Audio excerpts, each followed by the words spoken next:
I'm technically a fitness influencer and I'm also a model, so I need to stay pretty shredded all year round. This is pretty much what I sustain all the time. So it's roughly around 10% body fat, but every now and then I will accidentally dip down to the single digits, and there's always some negative side effects. So a lot of people on the internet, man, the fitness industry, they tell you that you can sustain single digits effortlessly. Like, it's the most easy thing in the world, when the reality is there's going to always be negative side effects unless you are on gear.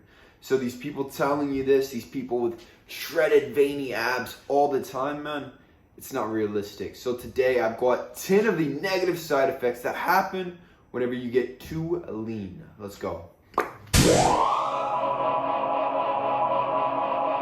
I always advocate pushing your body to its absolute limits. So I think everyone should experiment with getting as lean as you possibly can to push your discipline, man. Like, see exactly how far you can push it until you quit, until you give out. Same thing with the gym. Like, always push your body to its absolute limits. I say don't be too soft, but then once you find the limits, then you can find the balance. Maybe some people can naturally balance 8% body fat and it's fine, because genetics will also vary here. But for me and my frame, I can only sustain pretty much 10% body fat, maybe sometimes like 9, 10-ish. So I can dip down slightly to the single digits, but once I get to like 6, 7, oh, I'm screwed, man. The first thing that will happen is absolutely the worst. You will typically lose your sex drive, man, whenever you get too shredded. So you'll notice, like, let's say you have a partner. Like, this happened to me in the past. The first time I got super shredded, I was actually in a long-term relationship. And I just no longer wanted to have sex. Like, you lose your sex drive altogether. Like, you no longer want to jerk off. And so some people could say this is good for focus, but this means that your hormones are lower, man. Like, your testosterone is lower because you're too lean.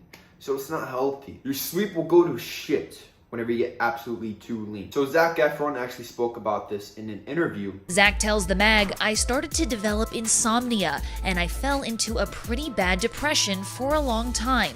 Something about that experience burned me out. I had a really hard time recentering. For him getting into shape for Baywatch. So pretty much, man, whenever you get too lean, like once you're in the single digits, it's gonna be very difficult to get a good night's sleep. Like, you're going to pretty much have insomnia. Like, you're gonna wake up every hour. Like, you're constantly just awake throughout the night. It's like you're never fully getting a full night's rest. So this will cause you to look tired throughout the day. You're gonna have those bags under your eyes. Like, overall, you don't even look as good whenever you're single digits because of the byproducts, man. Because everybody needs a good night's sleep. When you try to sustain single digits all year round, your energy will also take a dip. So this is literally like your basic energy to do basic tasks. Like, overall, you just don't have the energy. Like, you don't have the fuel source anymore. Like, even grocery shopping, like, you're just kind of like dragging around the store. Like, your entire life at this point is kind of dreadful once you get so lean, man. So like, if you're dieting, like if you're so shredded, you notice like you're just super low energy, you're so fatigued, it's almost like you're sick, bro. Like, you're probably too lean. You need to boost those hormones, bro. Like, I've always said, I think the ideal body fat percentage is actually 10 to 12%.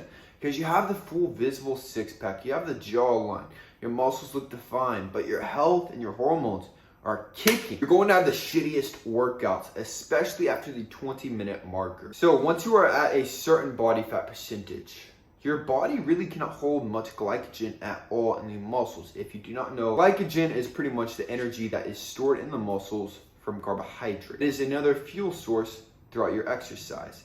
So typically whenever you're too lean, you're gonna burn through this glycogen within like 20 minutes, dude. And then you're just gonna have the worst workout ever. Like, you're gonna be super weak on all your lifts. Like, you're not hitting PRs. Overall, you're just gonna be pretty sad at the end of this workout because you're not feeling like you're just like killing it like you always do. You know you're too lean whenever you are always hungry. And so you can literally have a meal with 1,500 calories, 2,000 calories, eat it all in one sitting. You are still starving. You go to bed, you're starving. You wake up, you're starving. I've experienced this. I've gotten down to literally 4% before in the past. I've got it tested as well. I was 4% body fat and I was hungry stop. Like, I would never wish this on my worst enemy, man. I love food. I love feeling full.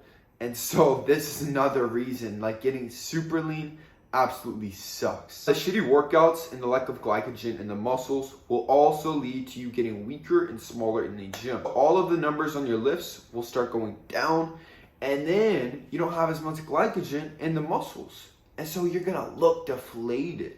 You're gonna look very skinny. And now, this also happens just whenever you're in a deficit as a whole, by the way, guys, because whenever you go from deficit calories to maintenance calories, you look way bigger. And it's not that you gain muscle, it's just that you filled up the muscles with water and glycogen. So this is another way to know that you are too lean. You're going to have sickness and fatigue-like symptoms. So it's almost like you always have the cold or the flu. Like, you're gonna have a runny nose, like your muscles and your bones literally feel achy whenever you get too lean. Like, you're walking around, it's just like you feel like an old man. The body is not made to function at this low of a body fat percentage. I really do not know how some of these bodybuilders do it. So like I said at the beginning of this video, man, if there is a natty on social media, YouTube, he literally has veins coming all over his abs. Like, he's insanely shredded. He's on some shit, man, because I've literally experienced this. No one can sustain this for more than a couple weeks. Like, even like a month ago, I got to 6% body fat again. I could only sustain it for like a week because it sucked. So I had to bump my calories back up, get back to like 10% where I'm happy and steady. Obviously, all of these will follow into you being in a bad mood constantly. Like, you're constantly grumpy, man. You are just so mad. You're so angry. Like, you're so irritable. Like, the smallest thing could happen and you're just like a little chihuahua. Just like, you get so upset, so angry. And it's because your hormones are out of whack, man. It's a sign of low testosterone. It's a sign that you have been dieting too hard. Greg Doucette always preaches this, man. Like, no one should ever sustain too low of a body fat percent. At the end of the day, we always want to balance aesthetics and health. Like, they need to converge so that you can have long-term health with long-term aesthetics. Have the most beautiful body possible, the strongest body possible, but also optimizing your health for your entire life. You will have brain fog, so it'll be very difficult for you to focus on very basic tasks. You're going to be working and you're going to be forgetting exactly what you're doing. So brain fog is going to be a big one. This is also another reason I never really play with the single digits too often, because I gotta work, man. I gotta get things done. And if I got all this brain fog, I cannot really focus. This is also why I don't watch porn and jerk off, because that shit gives you hella brain fog, man. Like, you have to know what gets your brain optimizing to the absolute fullest. And then you have to do the things on a consistent basis to get the brain just crushing it, man. And so being too lean, it'll give you brain fog. It's going to slow down brain functioning. It's not going to be advantageous to your long-term goals. Last thing I wrote down is going to be your face. You're going to get uglier whenever you get too lean. So two things will happen. One, your skin's going to look bad. So it's going to be kind of rough. Like, you're going to start getting acne, breakouts because your hormones are out of whack. And then two, you're going to get the diet face, bro.